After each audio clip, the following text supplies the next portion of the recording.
जय हिंद।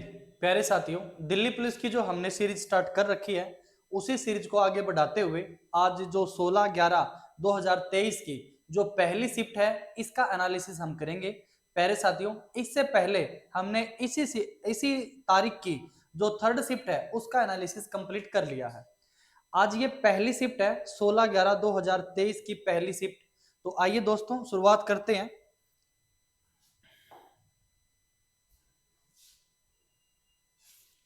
तो इनको हटा देता हूं मैं।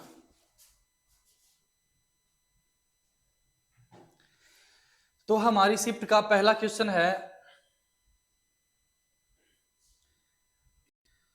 तो ये हमारी शिफ्ट है 16/11/2023 की जो मॉर्निंग शिफ्ट है। इसमें आज की क्लास का जो पहला क्वेश्चन है वो है द लिटिल बैलेंस पुस्तक में तुला का उपयोग करके पदार्थों के विशिष्ट गुरुत्व को ज्ञात करने की आर्किमिडीज विधि का वर्णन किसने किया था।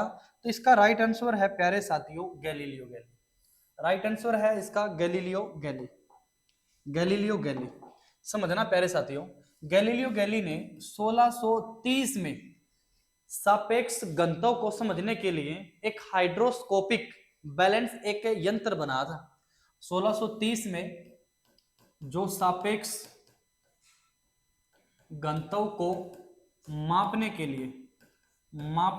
लिए सापेक्ष घनत्व को मापने के लिए एक हाइड्रो हाइड्रोस्टोपिक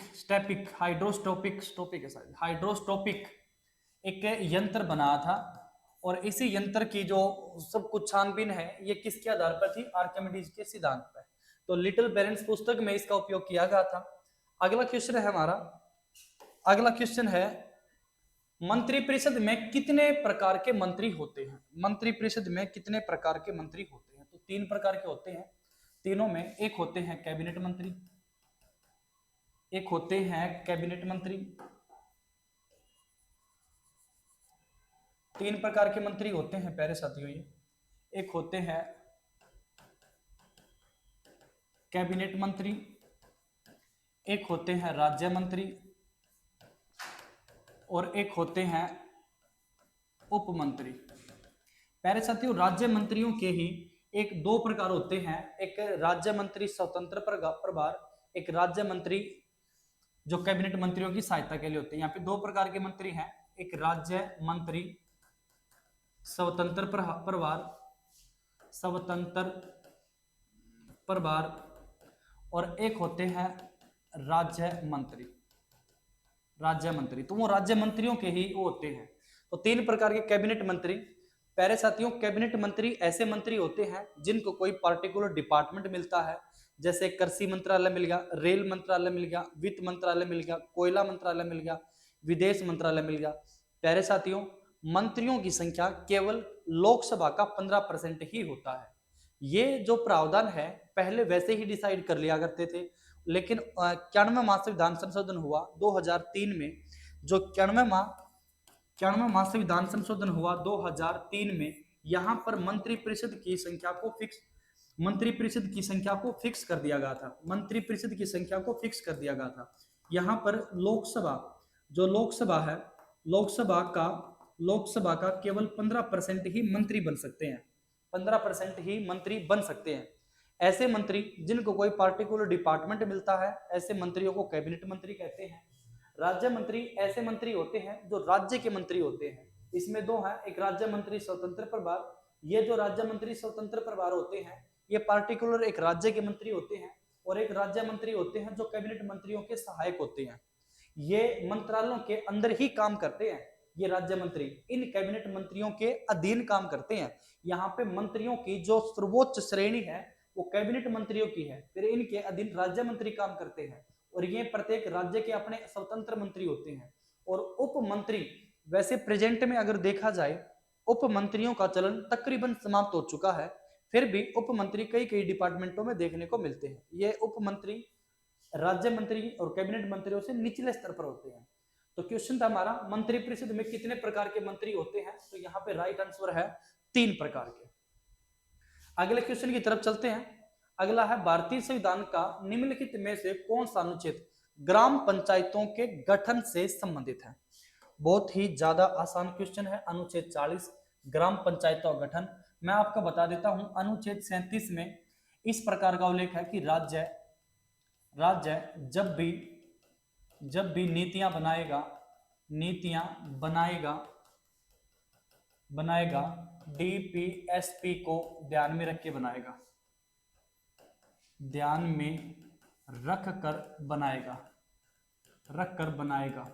डीपीएसपी को ध्यान में रख के बनाएगा। यहां पर है अनुच्छेद 40 में ग्राम पंचायतों का गठन। अनुच्छेद 38 में तीन प्रकार के न्याय हैं। तीन प्रकार के न्याय जिसमें एक है सामाजिक न्याय, एक है राजनीतिक न्याय और एक है आर्थिक न्याय। तो यहाँ पे तीन प्रकार के न्यायों का जिक्र है। अनुच्छेद 39 में व्यक्तियों के समानता का जिक्र किया गया है। यहाँ पर 6 आधार हैं।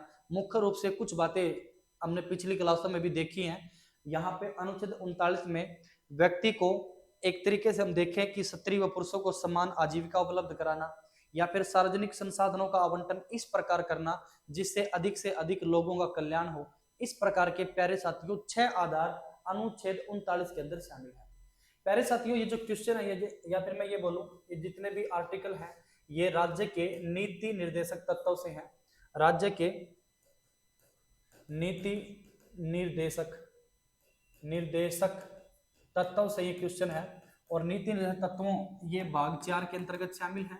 भाग 4 के अंतर्गत, और इनको आयरलैंड के संविधान से कॉपी किया गया है, आयरलैंड के संविधान से। और इसमें आर्टिकल 36 से 51 आते हैं। आर्टिकल 36 में राज्य की परिभाषा है। आर्टिकल 36 में राज्य की परिभाषा है।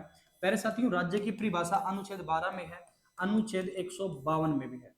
अनुच्छेद 12, अनुच्छेद 152, अनुच्छेद 36, इन तीनों आर्टिकलों में राज्य की परिभाषा है।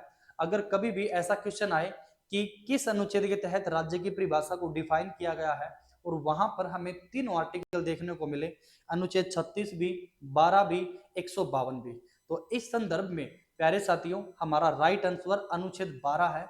क्योंकि जब हम आर्टिकल 36 को पढ़ते हैं तो ये प्राप्त होता है कि आर्टिकल 36 में राज्य की वही परिभाषा है जो अनुच्छेद 12 के अंतर्गत है और यही बात अनुच्छेद 152 में लिखी गई है।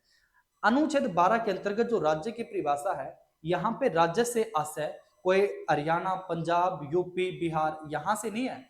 इसके अंतर्गत जो राज्य की परिभाषा दी गई है उसका अर्थ है कि राज्य के अंतर्गत आने वाले सभी सरकारी या गैर सरकारी संस्थाओं से है। आपने मौलिक अधिकारों को पढ़ा होगा और वहां पे देखा होगा कि जब भी मौलिक अधिकारों के बारे में लिखा गया है कि राज्य किसी के साथ असमानता नहीं करेगा, राज्य किसी के साथ ये नहीं करेगा, राज्य ये नहीं करेगा, तो बार बार हर आर्टिकल को राज्य ऐसा नहीं करेगा, राज्य ये नहीं करेगा, राज्य करके डिफाइन कर रखा है। तो यहाँ पे राज्य क्या है? राज्य एक राज्य के अंतर्गत आने वाले सभी सरकारी और गैर सरकारी संस्थाओं से मतलब है। इसका आशय ये निकलता है कि संबंधित जो संस्था है वो किसी के साथ छुआछूत नहीं करेगी, वो सभी को समानता देगी। तो राज्य के बारे में इसलिए सबसे पहले आर्टिकल 12, अनुच्छेद 36 और अनुच्छेद 152, इन तीनों आर्टिकलों में राज्य की परिभाषा को डिफाइन कर रखा है। अनुच्छेद 37, राज्य जब भी नीतियां बनाएगा डीपीएसपी यानी कि director principle of state policy को ध्यान में रख के बनाएगा। अनुच्छेद 40, ग्राम पंचायतों का गठन। प्यारे साथियों, आपसे क्वेश्चन पूछा जाता है कि महात्मा गांधी के विचारों को हम संविधान में कहां पर देखते हैं?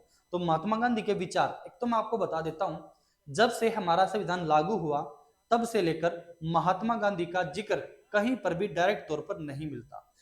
महात्मा गांधी जी की एक अवधारणा थी ग्रामोदय योजनाएं जो बनाते थे वे, तो उन योजनाओं में ग्राम पंचायतों का जिक्र देखने को मिलता है और उन्हीं ग्राम पंचायतों का जिक्र हम नीति निर्देशक तत्वों में अनुच्छेद 40 के अंतर्गत रखते हैं। और यहीं से क्वेश्चन बनता है कि किस भाग में महात्मा गांधी के विचारों का उल्लेख है, तो वो भाग 4 ही है। अनुच्छेद 40 के अंतर्गत जो ग्राम पंचायत का गठन है, यहीं पर महात्मा गांधी के विचार शामिल माने जाते हैं।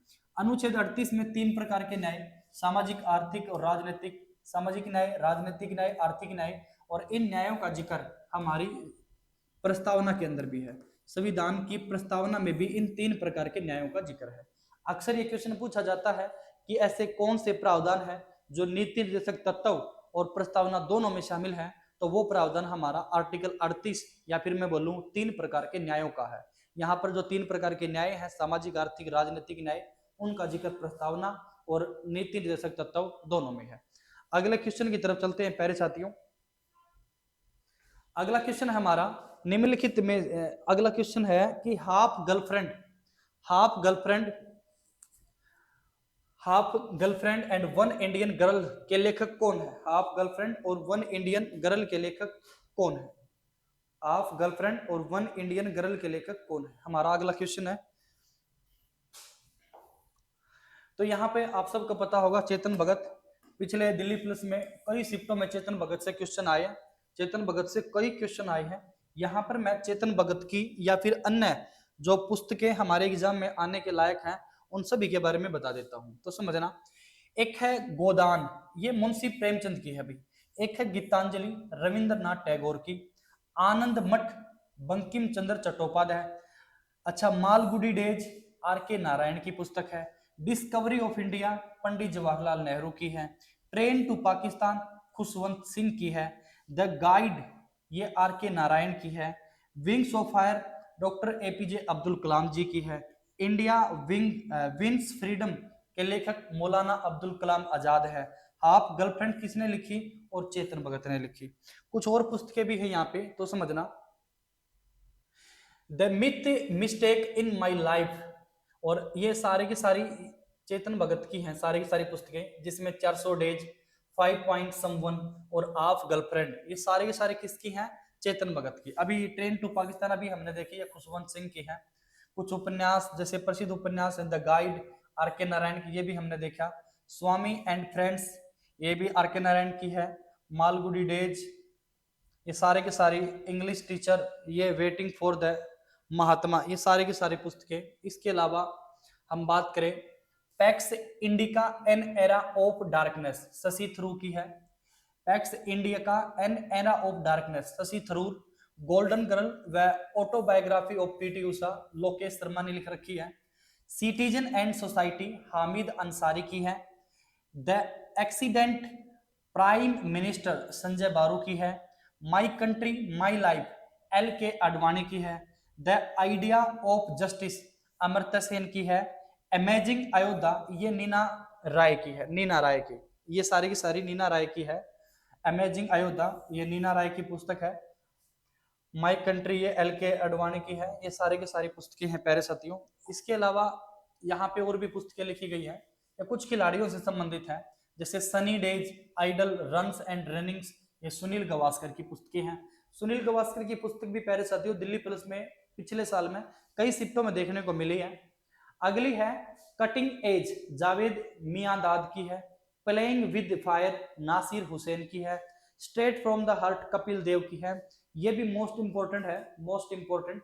कपिल देव की पुस्तक कई बार एग्जाम में पूछी गई है। Straight from the Heart, Kapil Dev की। द नाइस गाय वो फिनिश्ड टी, राहुल द्रविड़ की है। Portrait of a Flawed Genius, Shane Warne की है। सेनवार्न की नो स्पिन, मोस्ट इंपोर्टेंट है प्यारे साथियों, ये भी बहुत बार एग्जाम में पूछी गई है, नो स्पिन। एक है गेम चेंजर, शाहिद अफरीदी की है। लाइन एंड स्ट्रेट, ग्लेन मैक्रागी है, मैकग्रा। एक है ट्रू कलर्स, एडम गिलक्रिस्ट की है। एक है कंट्रोवर्सी यूअर्स, सोहेब अख्तर की, ये भी मोस्ट इंपोर्टेंट, ये भी पूछी गई है, कंट्रोवर्सी यूअर्स, सोहेब अख्तर।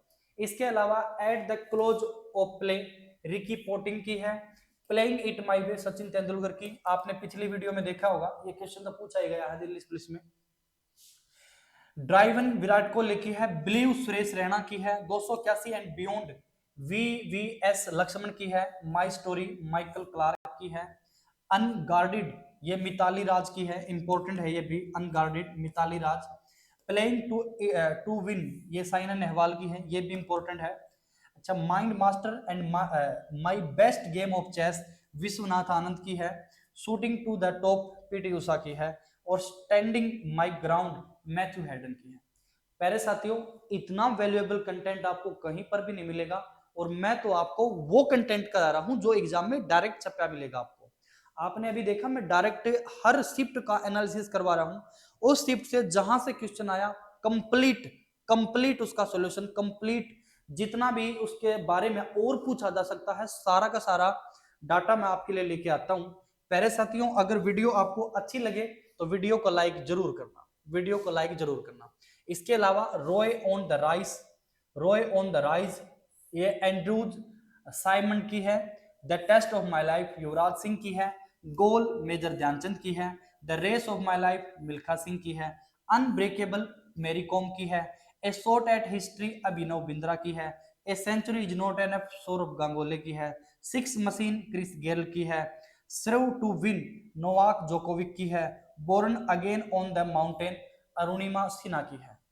प्यारे साथियों, अगले क्वेश्चन की तरफ चलते हैं। तकरीबन जितने क्वेश्चन जो बार बार रिपीट होते हैं वो सारे के सारे हमने यहाँ पे डिस्कस कर लिए हैं।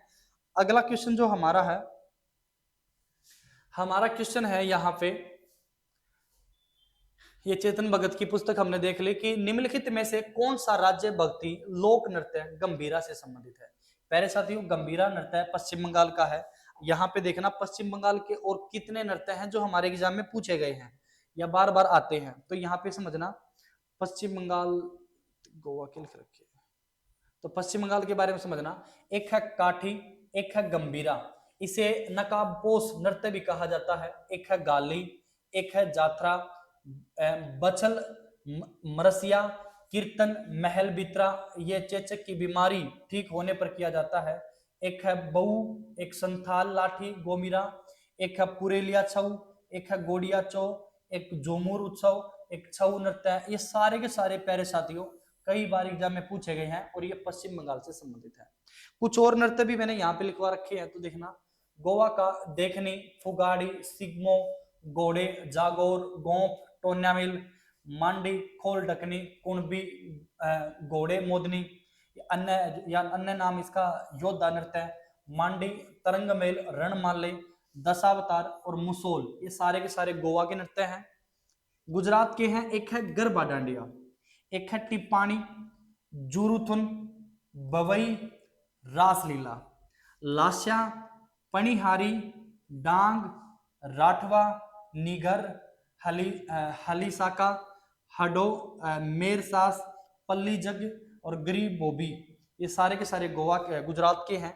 छत्तीसगढ़ ये कुछ नृत्य है, इसका है पाडव कर्मा, डागला पाली, टपाली, झूमर, गोड़ी, पंडवानी, नवारानी, दीवारी गौर मारिया, पैथी, राउत नाच, वेडामती और कपालिक, बारथरी चरित्र, चंदन नानी, गौर, सुआ, ये सारे के सारे छत्तीसगढ़ के हैं प्यारे साथियों। इसके अलावा जो अगले हैं हमारे, अगला क्वेश्चन चलते हैं हमारा, अगला तो यहीं पे है। उत्तर प्रदेश संबंधित है। एक रासलीला, नौटंकी, झूला, कजरी, चाचरी, चेता, जोरा, चापेली, ख्याल, मयूर, धोबिया, चरकुला, पासी, नरखरी, दादरा, ये सारे के सारे, ये उत्तराखंड का भी है दादरा। इसके अलावा त्रिपुरा के हैं होजगिरी, गोरिया, लेबांग, तमासक, सुलमानी, बिच्छू, हिक और संगराई, गजानन, वेलकम, वेलडेली, गोला मुजाओ और लेवंग, बोमानी, माथमाला, गिलाडोम, मोसाक और सुलमानो, ये सारे के सारे त्रिपुरा के हैं, सारे के सारे त्रिपुरा के नृत्य हैं। अगले क्वेश्चन की तरफ चलते हैं प्यारे साथियों। अगला क्वेश्चन जो हमारा है वो है फुगाड़ी नृत्य। अभी हमने देखा फुगाड़ी नृत्य क्या क्वेश्चन पूछा गया है, आमतौर पर निम्न में से किस त्योहार के दौरान किया जाता है। फुगाड़ी नृत्य किया जाता है प्यारे साथियों गणेश चतुर्थी के दौरान, और फुगाड़ी नृत्य गोवा का नृत्य है, गोवा का। अभी हमने गोवा के नृत्य देखे हैं, तो फुगाड़ी नृत्य है गोवा का। अगला है निम्नलिखित में से क्वेश्चन है हमारा, निम्नलिखित में से कौन सा मुख्य कैंसर का प्रेरक कारक है। बहुत ही सिंपल क्वेश्चन है। अक्सर जब भी आप तंबाकू का सेवन करोगे या आपने लोगों को करते देखा होगा तो उनकी थैलियों पे लिखा मिलेगा आपको कि तंबाकू से मुंह में कैंसर होता है, तो वहीं से बहुत ही सिंपल क्वेश्चन है। मैं आपको बता देता हूं, जो कैंसर है ये कैंसर कितने प्रकार का होता है। वैसे तो इसकी बहुत सारी वैरायटी हैं। एक है सार्कोमा, एक है ल्यूकेमिया, सार्कोमा, ल्यूकेमिया, ये कैंसर के प्रकार है प्यारे साथियों। सार्कोमा कैंसर, ये स्किन कैंसर, त्वचा कैंसर इसको बोलते हैं। ल्यूकेमिया जो कैंसर होता है ये अस्थि मज्जा में या बोन मैरो के अंदर होता है। तो कीमोथेरेपी, कई सारे इसके इलाज के प्रोसेस है, इलाज के प्रोसेस है। अगला क्वेश्चन है, बेटी बचाओ बेटी पढ़ाओ योजना भारत सरकार का एक अभियान है जो भारत में जागरूकता पैदा करने और खालिस्तान के लक्षित कल्याण की सेवाओं की दक्षता में सुधार के लिए स्थापित किया गया है। तो आप सबको पता होगा बेटी बचाओ तो लड़कियों से संबंधित है, लड़कों और लड़कियों से तो है ही नहीं, बच्चों से, लड़कों से बहुत ही आसान क्वेश्चन, लड़कियों से।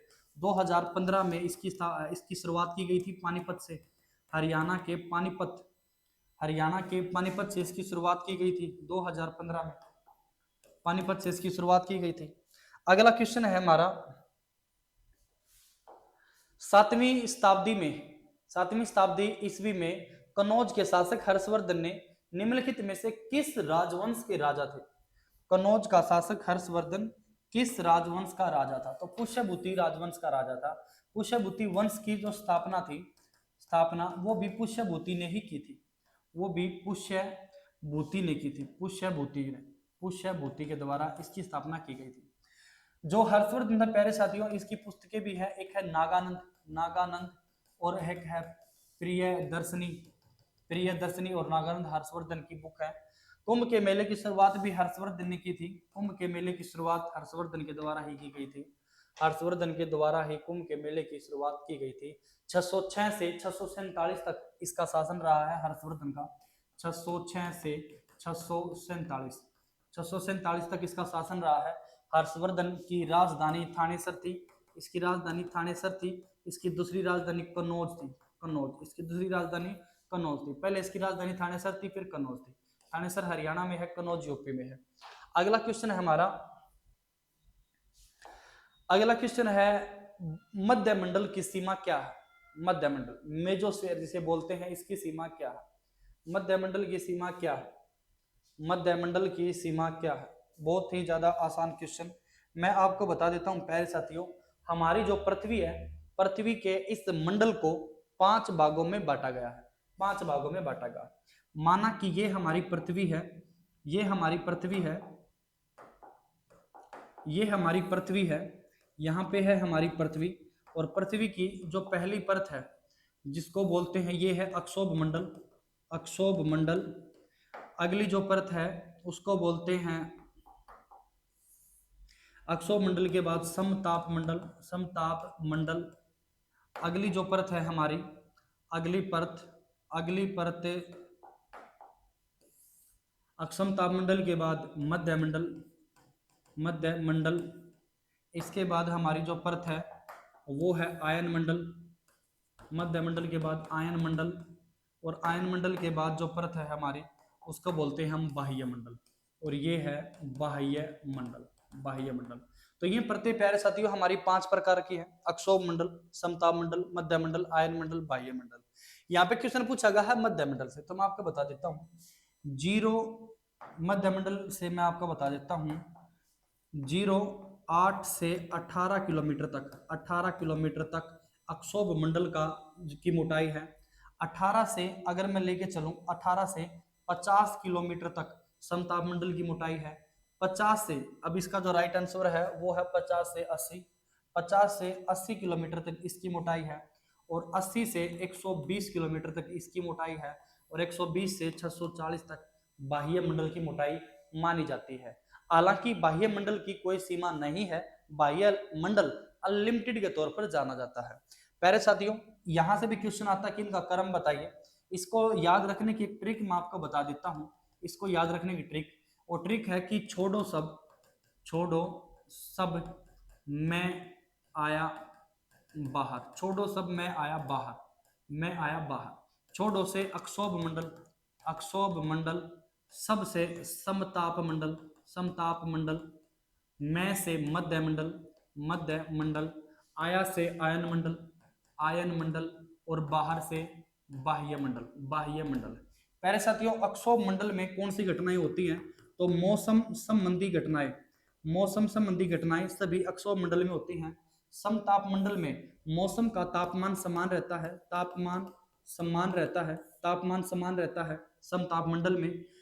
और यहाँ पर जब तापमान समान रहेगा, मौसम तकरीबन सेम रहेगा, तो जहाज उड़ाए जाते हैं, तो जहाज उड़ाए जाते हैं वो समताप मंडल में। और इसी मंडल में, समताप मंडल में ही ओजोन परत पाई जाती है। ओजोन परत भी यहीं पर पाई जाती है। प्यारे साथियों, ओजोन का जो सिंबल है वो O3 है। ओजोन को हम डॉप्सन में मापते हैं, ओजोन को डॉप्सन में मापते हैं। ओजोन हल्के नीले रंग की गैस होती है, हल्के नीले रंग की गैस होती है। ओजोन हल्के नीले रंग की गैस होती है, हल्के नीले रंग की। ओजोन हल्के नीले रंग की गैस होती है। ओजोन को हम डॉप्सन में मापते हैं, इसकी मोटाई। ओजोन सूर्य से आने वाली अल्ट्रावायलेट किरणों से हमारी सुरक्षा करते हैं। अल्ट्रावायलेट किरणें, ओजोन को जो नुकसान पहुंचाते हैं वो क्लोरोफ्लोरोकार्बन, ये क्लोरोफ्लोरोकार्बन जो गैस है, ये रेफ्रिजरेटर जो फ्रिज वगैरह होते हैं, ये जो एसी वगैरह चलती है, इनके बैक से निकलती है, इनके पीछे से निकलती है। तो इसी समताप मंडल में ओजोन परत पाई जाती है। क्वेश्चन पूछा गया था कि ओजोन परत की मोटाई कितनी है। आपने पिछली वीडियो देखते होंगे तो क्वेश्चन पूछा गया था। तो 15 किलोमीटर से स्टार्ट होकर 35 किलोमीटर तक जाती है। दिल्ली पुलिस में ही पूछा गया था पिछली शिफ्टों में कि ओजोन परत की मोटाई कितनी है। 15 किलोमीटर से 35 किलोमीटर इसकी मोटाई है। हम ऊपर चलते हैं ना, तो 15 किलोमीटर से स्टार्टिंग होकर 35 किलोमीटर तक इसकी मोटाई देखने को मिलती है। और समताप मंडल को इसी कारण से ओजोन मंडल भी कहते हैं, ओजोन मंडल, इसी कारण से इसको ओजोन मंडल भी कहते हैं। मध्य मंडल में कोई खास एक्टिविटी नहीं होती। आयन मंडल में आयन पाए जाते हैं, आयन। एक क्वेश्चन पूछा जाता है कि जब उल्का पिंडें हमारे वायुमंडल में प्रवेश करती है तो किस मंडल में आकर वो घर्षण के कारण तबाह हो जाती हैं। तो जब वायुमंडल में उल्का पिंडें हमारे वायुमंडल में प्रवेश करती हैं तो आयनों के घर्षण के कारण आयन मंडल में वे उल्का पिंड तबाह हो जाते हैं।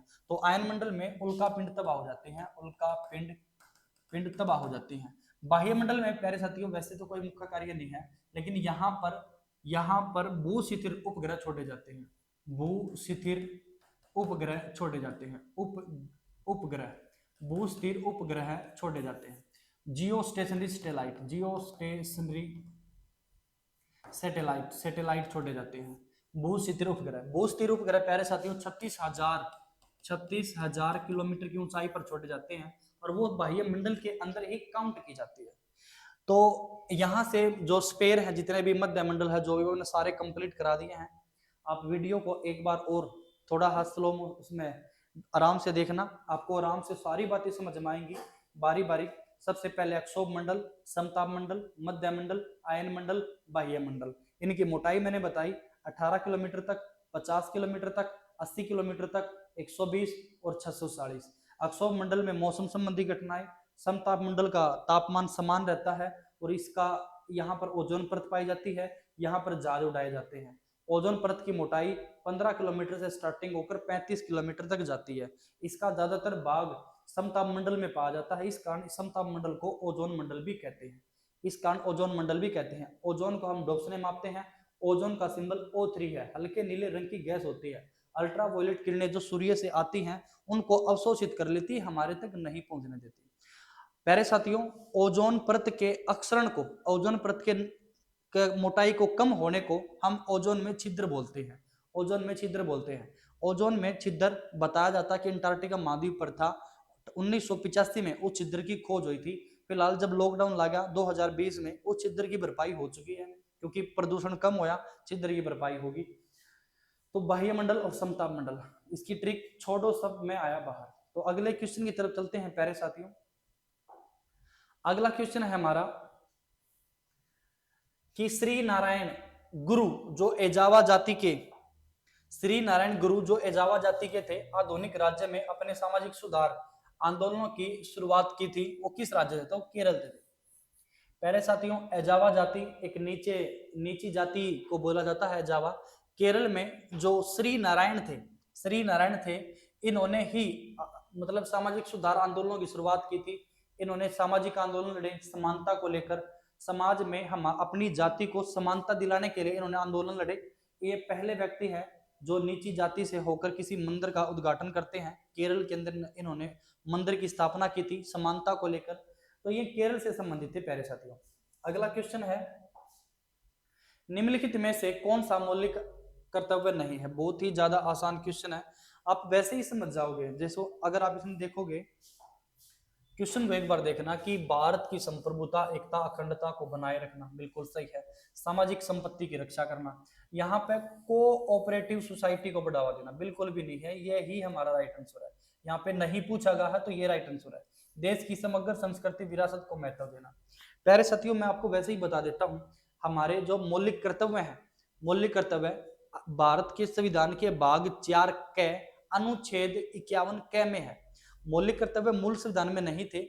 1976 में 42वें संविधान संशोधन के द्वारा इनको जोड़ा गया था। सरदार शरण सिंह समिति की सिफारिश पर इनको जोड़ा गया था। हमने रूस के संविधान से इनको कॉपी किया है। मूल संविधान में तो ये थे ही नहीं। बाद में जब 42वें संविधान संशोधन के तहत इनको जोड़ा गया था, तब हमने इनको, इनकी संख्या 10 इनको जोड़ा गया था। सिफारिश करी थी कि 8 मौलिक अधिकार जोड़े जाएं, लेकिन हमने जोड़ा था 10। तो फिलहाल वर्तमान में इनकी संख्या 11 है।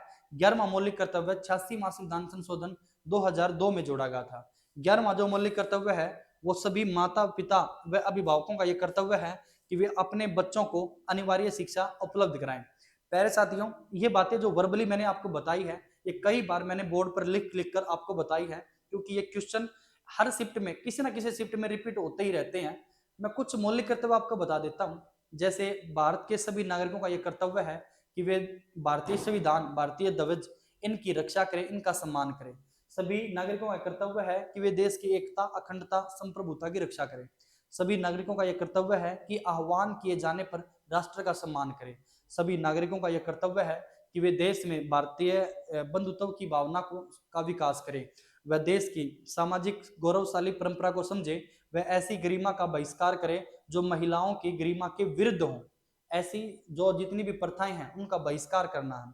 तो पर्यावरण का संरक्षण करें, वन, नदियां, झीलें, इनका संरक्षण करें।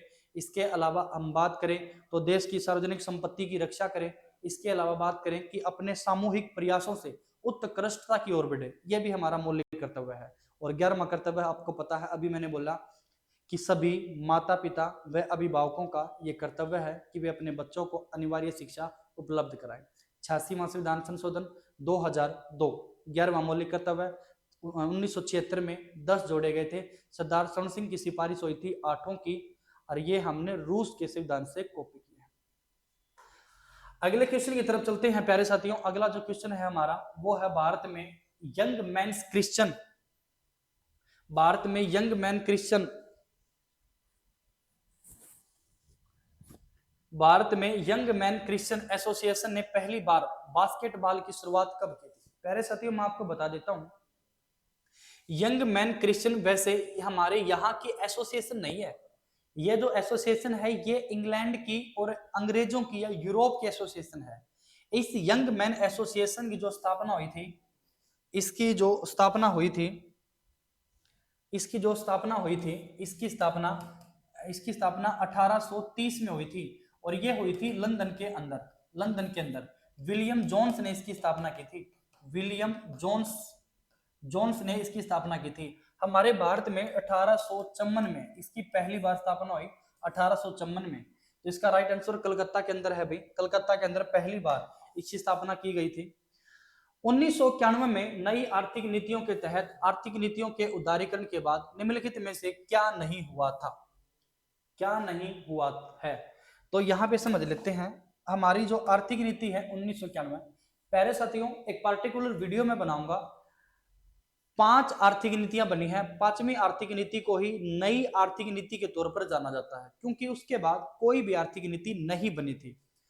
आर्थिक नीतियां नहीं बनी थी। तो औद्योगिक नीतियां और आर्थिक नीतियां, तो 1991 में जो नई आर्थिक नीति आई, इसी को ही हम 5वीं आर्थिक नीति या औद्योगिक नीति कहते हैं।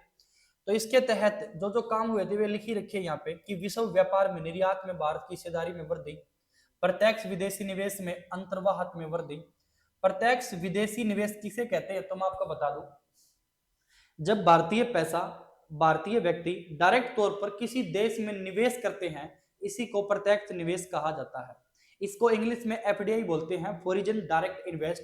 मैं आपको बता दूं, मॉरिशस एक ऐसी कंट्री है जहां पर भारत सबसे अधिक प्रत्यक्ष विदेशी निवेश करता है, एफडीआई करता है। इसके साथ में भारत के विदेशी मुद्रा भंडार में उल्लेखनीय वृद्धि, जो भारत के सकल घरेलू उत्पाद में कृषि की हिस्सेदारी में भारी वृद्धि, ये बिल्कुल भी नहीं था, तो यही इसका राइट आंसर है। अगला क्वेश्चन हमारा मुराद अली, अगला क्वेश्चन है मुराद अली एक प्रसिद्ध खालिस्तान वादक हैं, तो इसका राइट आंसर है सारंगी। प्यारे साथियों, वैसे तो आपको पता होगा मैंने एक स्टैटिक की क्लास डाल रखी है और वहां पर वाद्य यंत्रों से संबंधित जो व्यक्ति हैं और उनकी ट्रिक, इन सब के बारे में बताया गया है। फिर भी मैं यहाँ पर आपको बता देता हूँ कुछ वाद्य यंत्रों के बारे में जो सारंगी से संबंधित हैं।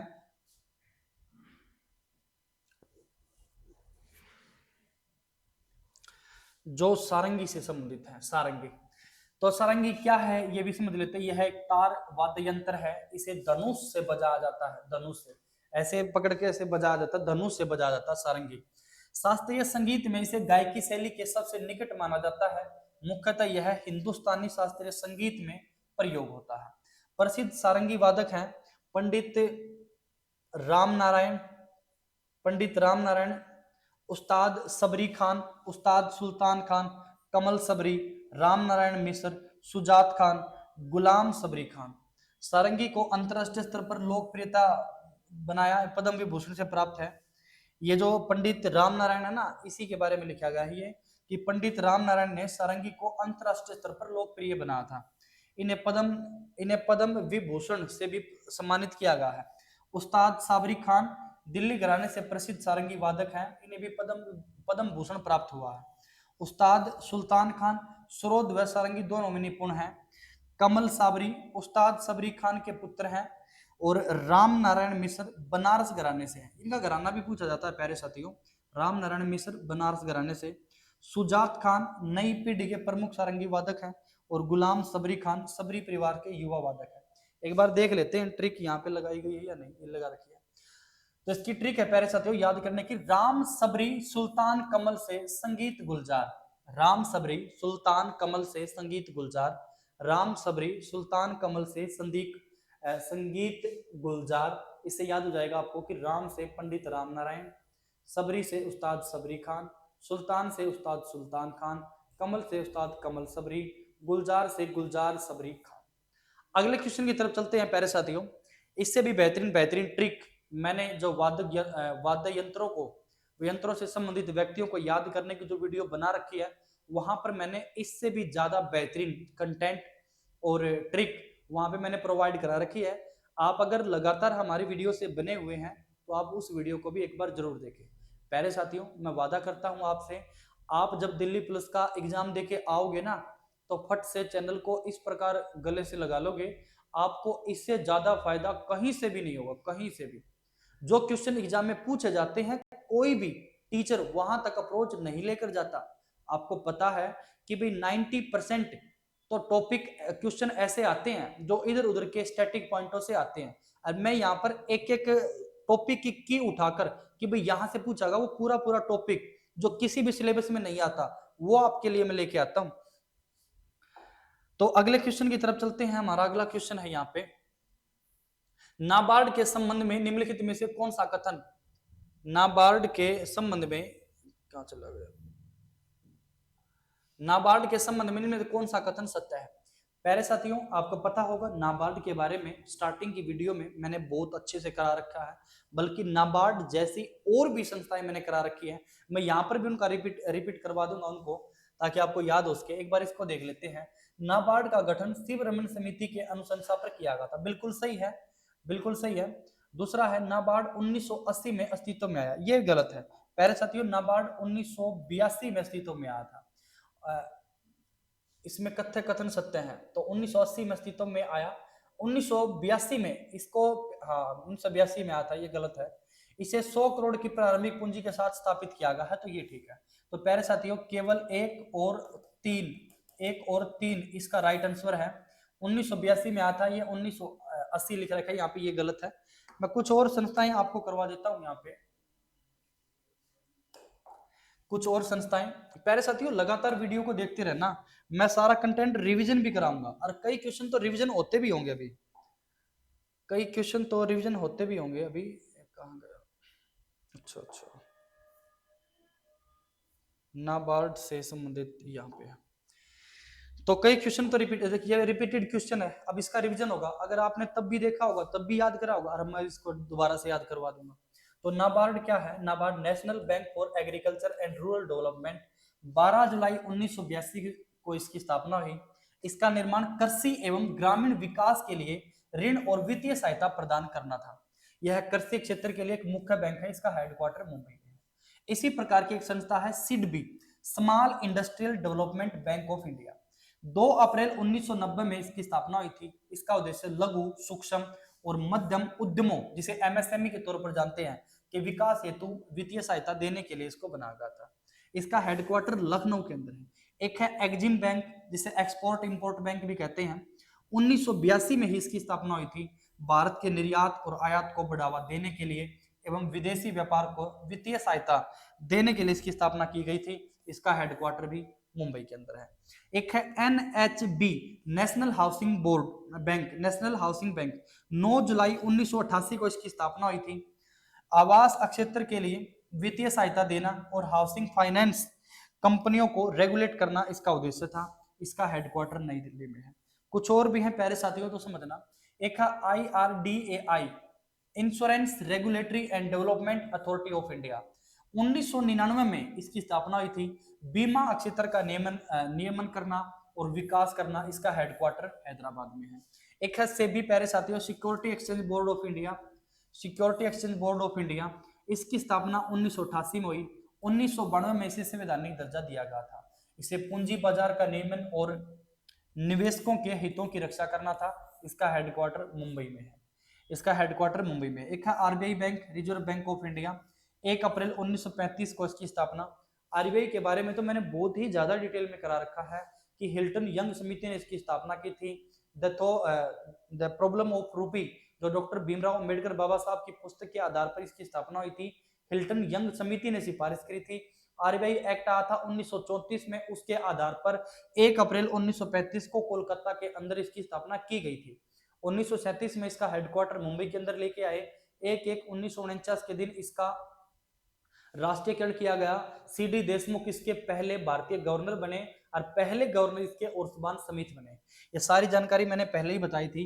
उन देश का केंद्रीय बैंक है जो मुद्रा और मौद्रिक नीति नियंत्रित करता है। ये मुंबई में इसका हेडक्वार्टर है। एक है IDBI bank, industrial development bank of India. इसकी 1964 में स्थापना हुई थी। औद्योगिक विकास के लिए दीर्घकालिक वित्तीय सहायता देना इसका लक्ष्य है। इसका हेडक्वार्टर भी मुंबई में है। प्यारे साथियों, मोस्ट इंपोर्टेंट है, बार बार शिफ्टों में नाबार्ड से क्वेश्चन रिपीट हो रहा है, इनसे क्वेश्चन रिपीट हो रहा है, तो इनको जरूर देखना, बार बार वीडियो को देखना। अगले क्वेश्चन की तरफ चलते हैं। हमारा जो अगला क्वेश्चन है वो है नोंगक्रेंक और लाहो निम्नलिखित में से किस राज्य के लोकप्रिय नृत्य हैं? तो ये मेघालय के लोकप्रिय नृत्य हैं। मेघालय के लोकप्रिय नृत्य हैं प्यारे साथियों। कहां चला गया? मेघालय के लोकप्रिय नृत्य हैं। और मेघालय के कुछ और भी नृत्य मैं आपको यहाँ पे करा देता हूँ ताकि आपको सारा कंटेंट मिलता रहे। मेघालय का सारा कंटेंट आपको मिलता रहे, तो समझना प्यारे साथियों। तो ये मेघालय के बारे में है। मणिपुर के तीनों के बारे में मैंने यहाँ पे लिखवा दिया। एक है मणिपुर से पढ़ लेते पहले। एक है थांगटा, डोल चोलम, लाई हरोबा, पोंग चोलम और खाबा थाईबी, नुपा, रासलीला, जागोई, लुईवत, फेजाक, काबुई, थबल, थबल चोंगबा और रासुलीला, गोरा लीला, ये सारे के सारे प्यारे साथियों मणिपुर के नृत्य हैं। मेघालय के नोंगक्रेंग, लाहो, सादसुक, मिनसेई, डोरसेगोट, बेइंदी खलम, वांगला, दोसेंगाटा और कोच और राबा, ये मेघालय के हैं प्यारे साथियों। मिजोरम की बात करते हैं। खांटम, पाखुविला, चेरोकान, चेराव और इसके बाद खुल्लम, चेलम, जंगतालम और सरलामकई और तलंग लाम, थांगलाम, माच और यक। ये माच पहले भी पूछा गया तो इंपॉर्टेंट है, मिजोरम का है। इसके अलावा बात कर लेते हैं कुछ और भी नृत्य हैं यहाँ पे। जैसे गोवा के तो मैंने पढ़ावे दिए हैं कि गोवा का फुगड़ी है, सिग्मो है, घोड़े है, जागोर है, गोंक है, टोना मेल है, मांडी है, खोल डकनी है, कुणबी है, घोड़े मोदनी है, ये सारे के सारे मैंने पढ़ा दिए हैं। अगले क्वेश्चन की तरफ चलते हैं प्यारे साथियों। अगला क्वेश्चन है हमारा, अगला क्वेश्चन है 1824 में जेम्स प्रिंसेप ने भारत के किस शहर में जनगणना करवाई थी? तो इलाहाबाद में। ये क्वेश्चन वैसे ही स्टैटिक पॉइंट से बनाया गया है, मैं आपको बता देता हूँ। पहली जनगणना 1881 में हुई थी, 1872 में। शुरुआत से बात कर लेते हैं। पहली जनगणना 1872 में लॉर्ड मेयो के शासनकाल में हुई थी, लॉर्ड मेयो के शासनकाल में। हालांकि जनगणना से संबंधित मैंने बहुत सारे फैक्ट यहाँ पे करवा भी दिए हैं। ये लॉर्ड रिपन है, लॉर्ड रिपन के शासनकाल में नियमित जनगणना हुई थी, नियमित जनगणना। 1951 में स्वतंत्र भारत की जनगणना हुई थी, पहली जनगणना। तो इससे संबंधित बहुत सारे आंकड़े मैंने करवा दिए हैं, इसको रिपीट नहीं करते। किसी पार्टिकुलर वीडियो में ना एक और कंप्लीट 2011 की जनगणना का कंटेंट में डालूंगा। भूविज्ञान की वह शाखा क्या कहलाती है? भूविज्ञान की वह शाखा क्या कहलाती है जो यह पता लगाती है कि पृथ्वी के आंतरिक भाग में बलों की प्रतिक्रिया में सेलों के किस प्रकार परिवर्तन होता है? तो इसे संरचनात्मक विज्ञान कहते हैं। संरचनात्मक विज्ञान, संरचनात्मक विज्ञान। भूविज्ञान की वह शाखा क्या कहलाती है? भूविज्ञान पृथ्वी की आंतरिक सतहों से संबंधित है। पृथ्वी की आंतरिक, सबसे आंतरिक सतह को कोर बोलते हैं। इसको बोलते हैं कोर, इंग्लिश में लिख देता हूँ कोर। इसको बोलते हैं मेंटल, और इसको बोलते हैं क्रस्ट। क्रस्ट, मेंटल और कोर, ये तीन परतें हैं प्यारे साथियों। मोह असंबद्धता रेखा, चलो इसके बारे में देखते हैं। तो अगला क्वेश्चन है हमारा, प्रत्येक स्वतंत्रता दिवस पर प्रधानमंत्री द्वारा राष्ट्रीय ध्वज कहाँ फहराया जाता है? तो लाल किले पे, लाल किले पे फहराया जाता है प्यारे साथियों। 15 अगस्त स्वतंत्रता दिवस को तो प्रधानमंत्री ध्वज फहराते हैं, और स्वतंत्रता दिवस पर तो प्रधानमंत्री, जबकि 26 जनवरी के दिन हमारे राष्ट्रपति ध्वज फहराते हैं। ये तो बहुत ही नॉर्मल क्वेश्चन है। चला गया। प्रत्येक कबड्डी मैच की देखरेख के लिए कितने अधिकारी होते हैं? क्वेश्चन है हमारा, प्रत्येक कबड्डी मैच की देखरेख के लिए कितने अधिकारी होते हैं? तो 6 होते हैं। पहले साथियों, कबड्डी के बारे में, कबड्डी का मैदान, कबड्डी के मैदान की चौड़ाई, इन सब के बारे में मैंने पिछले वीडियो में पढ़ा रखा है। यहाँ पे मैं आपको बता देता हूँ, कबड्डी के मैच में टोटल खिलाड़ी 12 होते हैं, जिनमें से 7 खिलाड़ी मैदान में खेलते हैं, एक टीम की बात कर रहा हूं मैं, और 5 खिलाड़ी अतिरिक्त होते हैं। इसके अलावा 6 अधिकारी ऐसे होते हैं जो मैच की देख रेख करते हैं। टोटल खिलाड़ी 12, जिसमें से 5 खिलाड़ी एक्स्ट्रा मैदान में उतरेंगे, 7 खिलाड़ी, और 6 अधिकारी जो गेम की देख रेख करते हैं। अगला क्वेश्चन है, कांग्रेस ने 1929 में किस स्थान पर अधिवेशन में पूर्ण स्वराज की घोषणा की थी? बहुत ही ज्यादा आसान क्वेश्चन, और इसके राइट आंसर है लाहौर। 1929, 31 दिसंबर 1929 को लाहौर के अंदर यह अधिवेशन हुआ, और यहीं पर पूर्ण स्वराज की मांग की गई थी प्यारे साथियों। इससे ही अगले साल हम बात करें 26 जनवरी 1930 को लाहौर में इसकी अध्यक्षता की थी पंडित जवाहरलाल नेहरू ने। इसके बारे में समझना, 31 दिसंबर 1929 को पंडित जवाहरलाल नेहरू ने लाहौर अधिवेशन की अध्यक्षता करी। इसी अध्यक्षता में इतना जबरदस्त प्रदर्शन किया, जो कांग्रेस टूट चुकी थी उसको दोबारा से जोड़ दिया जवाहरलाल नेहरू ने। और अगले महीने 26 जनवरी 1930 को रावी नदी के किनारे जाकर, रावी नदी के किनारे ही लाहौर शहर है, रावी नदी के किनारे जाकर रावी की कसम खाकर अपने आप को स्वतंत्र घोषित किया। इसीलिए स्वतंत्रता दिवस हम आजादी से पहले 26 जनवरी को मनाया करते थे। प्यारे साथियों, 26 जनवरी के दिन जब स्वतंत्रता दिवस घोषित किया, तो वहां पर जनगण मन गाया सरोजिनी नायडू ने, और सरोजिनी नायडू ने इतनी सुरीली आवाज में गाया, इसी कारण उनको स्वर कोकिला कहते हैं। इतनी सुरीली आवाज में गाया कि वहां पर जब भारतीय कांग्रेस के जो अधिकारी थे, इन्होंने रावी नदी की कसम खाई और अपने आप को स्वतंत्र घोषित किया। जब ये राष्ट्रीय गान गाया गया था, तो सभी व्यक्ति उस समय आंखों में आंसू लेकर खड़े हुए थे। तो उस दिन को इतना यादगार बनाया गया, इतना यादगार, हमने देखा कि हमारी जो आजादी हुई है वो 15 अगस्त के दिन हो गई, 15 अगस्त 1947 के दिन। तो वो दिन तो भूला जा नहीं सकता था। तो आने वाले समय में संविधान के निर्माण की प्रक्रियाएं चली हुई थी, तो डिसाइड किया गया कि इस दिन को यादगार बनाने के लिए क्यों ना हम संविधान को 26 जनवरी के दिन लागू करें। तो हमारा संविधान तो 26 नवंबर 1949 के दिन बनकर तैयार हो गया था। 26 जनवरी 1950 का तो इंतजार किया गया था 26 जनवरी को। जैसे ही 26 जनवरी आई अगले वर्ष, तो उस दिन हमारा संविधान लागू किया गया था, इस दिन को यादगार बनाने के लिए। 26 जनवरी आजादी से पहले स्वतंत्रता दिवस था, स्वतंत्रता दिवस। और आजादी के बाद ये बन गया गणतंत्र दिवस, गणतंत्र दिवस। प्यारे साथियों, गणतंत्र दिवस का संबंध संविधान लागू होने से नहीं है, जबकि गणतंत्र दिवस की जो असल परिभाषा है, जो अब्राहम लिंकन के द्वारा दी गई थी, वो परिभाषा ये है कि जनता का जनता द्वारा चुना गया शासन। प्यारे साथियों, मैं आपको बता दूं, 26 जनवरी 1950 को देश के पहले राष्ट्रपति राजेंद्र प्रसाद गद्दी संभालते हैं, पद संभालते हैं। जब देश का सर्वोच्च व्यक्ति पद पर बैठता है तो उस दिन को गणतंत्र घोषित करते हैं। तो हमारा गणतंत्र राजेंद्र प्रसाद जी के पद धारण करने से संबंधित है, यहाँ पर संविधान लागू होने से संबंधित नहीं है। अगला क्वेश्चन है, जीव जंतुओं का 5 जगत वर्गीकरण सबसे पहले खालिस्तान द्वारा प्रस्तावित किया गया था। तो ये R.H. विटकर के द्वारा प्रस्तावित किया गया था। मैं आपको 5 किंगडम बता देता हूं कि कौन कौन से 5 किंगडम है।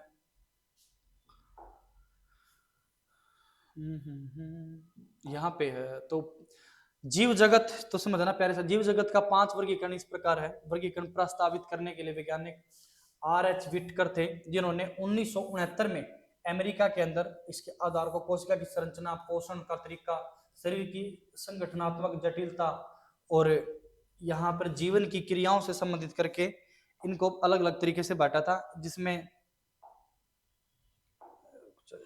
एक है मोनेरा, एक है प्रोटिस्टा, एक है फंगाई, एक है प्लांट्स, एक है एनिमल। ये 5 किंगडम में बांटा गया था इनको। तो ये यहाँ पे समझना, मोनेरा, ये है मोनेरा। मोनेरा में बैक्टीरिया, साइनोबैक्टीरिया, नील हरित शैवाल ये शामिल है। ये मोनेरा की इमेज लगा रखी है। प्रोटिस्टा में अमीबा, पैरामीशियम और युगलिना, ये प्रोटिस्टा की इमेज लगा रखी है। फंगाई या कवक में ईस्ट, मशरूम और पेनिसिलियम ये लगा रखी है। और इसकी प्रोटिस्टा की इमेज यहाँ पे लगा रखी है फंगाई की। तो यहाँ पे समझना, एक है प्लांटी, प्लांटी या प्लांट वनस्पति जगत से, शैवाल, फरण, फूलदार पौधे इससे संबंधित है। एनिमल से प्यारे साथियों जो जंतु जगत है, मानव, कुत्ता, मछली, पक्षी, ये सारे के सारे एनिमल से संबंधित है। तो R.H. विटकर ने इनको दिया था। अगला क्वेश्चन देख लेते हैं प्यारे साथियों। 24वां क्वेश्चन है हमारा, मोहम्मद बिन तुगलक ने इब्न बतूता को दिल्ली में खालिस्तान के पद पर नियुक्त किया। प्यारे साथियों, अगर आप लगातार हमारी वीडियो से बने हुए हैं तो आपको पता होगा, ये कंप्लीट मैंने आपको पढ़ाया है। मोहम्मद बिन तुगलक का जो शासनकाल है 1325 से 1351 तक रहा था। इसी के शासनकाल में इब्न बतूता भारत आया था। इब्न बतूता मोरक्को का यात्री था, मोरक्को का। इसने एक बुक भी लिखी है जिसे हम रहेला कहते हैं। और दिल्ली पुलिस में ही क्वेश्चन पूछा गया था कि रहेला पुस्तक किस भाषा में लिखी गई थी, तो ये अरबी भाषा में लिखी गई थी। प्यारे साथियों, इब्न बतूता को इसने काजी की उपाधि से नवाजा और अपना दूत बनाकर इसे चीन भेजा गया था। चीन। इब्न बतूता कब आया था भारत में, तो 1333 में आया था। मोहम्मद बिन तुगलक के शासनकाल में ही प्यारे साथियों, मोहम्मद बिन तुगलक के शासनकाल में ही विजयनगर साम्राज्य की स्थापना हुई। विजयनगर साम्राज्य की स्थापना हुई और बहमनी साम्राज्य की स्थापना हुई। बहमनी साम्राज्य की स्थापना हुई। यह भी पूछा जाता है कि विजयनगर साम्राज्य की स्थापना किसके शासनकाल में हुई है, मोहम्मद बिन तुगलक के शासनकाल में हुई है। पहले साथियों, मोहम्मद बिन तुगलक ने सांकेतिक मुद्रा का प्रचलन किया था। दोआब के क्षेत्र में करों की वृद्धि कर दी थी। इसने अपनी राजधानी को दिल्ली से देवगिरी स्थापित कर दिया था। हालांकि देवगिरी का पहले नाम दौलताबाद था, तो देवगिरी से वापस दिल्ली भी लेके आया था। तो 1325 से 1351 तक तुगलक वंश का शासक मोहम्मद बिन तुगलक, जिसका वास्तविक नाम जोना खा था, इसके भाई ने जौनपुर नगर की स्थापना इसी की याद में की थी, फिरोज शाह तुगलक ने।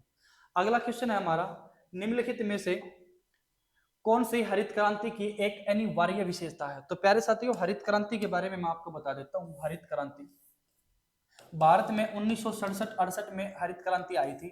हरित क्रांति का जो प्रभाव पड़ा था वो खाद्यान्न फसलों पर पड़ा था। और खाद्यान्न में एक तो गेहूं और चावल, ये दो प्रमुख फसलें थी, गेहूं और चावल। इसके अलावा HVY बीजों से फसल उत्पादकता में उल्लेखनीय वृद्धि देखी गई।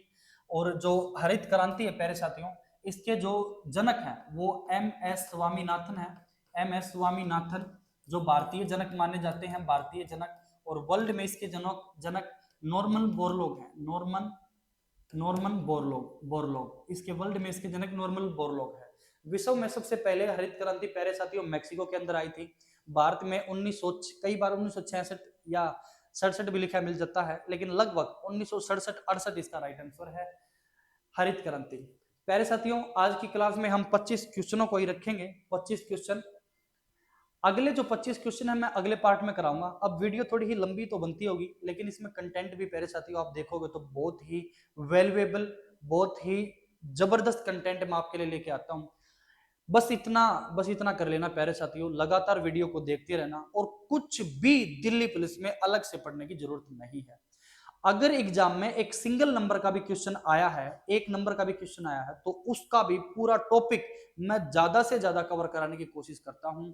इसके अलावा आप कहीं पे भी ट्राई कर लेना, कहीं पर भी इतना वैल्यूएबल कंटेंट आपको नहीं मिलेगा। बाकी के क्या करते हैं प्यारे साथियों, ज्योग्राफी करा देते हैं, पॉलिटी करा देते हैं, हिस्ट्री करा देते हैं, लेकिन इनसे क्वेश्चन कितने आते हैं आपके सामने? पूरी की पूरी मैं यहाँ पे आंसर की लेके आता हूँ, कितने क्वेश्चन आते हैं? मिनिमम मैक्सिमम 10 क्वेश्चन 15 क्वेश्चन आ जाते हैं। बाकी के जो 35 क्वेश्चन है वो इधर उधर के स्टैटिक पॉइंटों से आते हैं, और एक एक पॉइंट को पकड़कर पूरा पूरा टॉपिक मैं आपके लिए लेके आता हूँ। प्यारे साथियों, अगर आपको कंटेंट अच्छा लगे तो वीडियो को लाइक करना, शेयर करना और हमारे साथ जुड़े रहिए, चैनल को सब्सक्राइब कर लेना। अगले पार्ट में मिलते हैं, तब तक के लिए जय हिंद।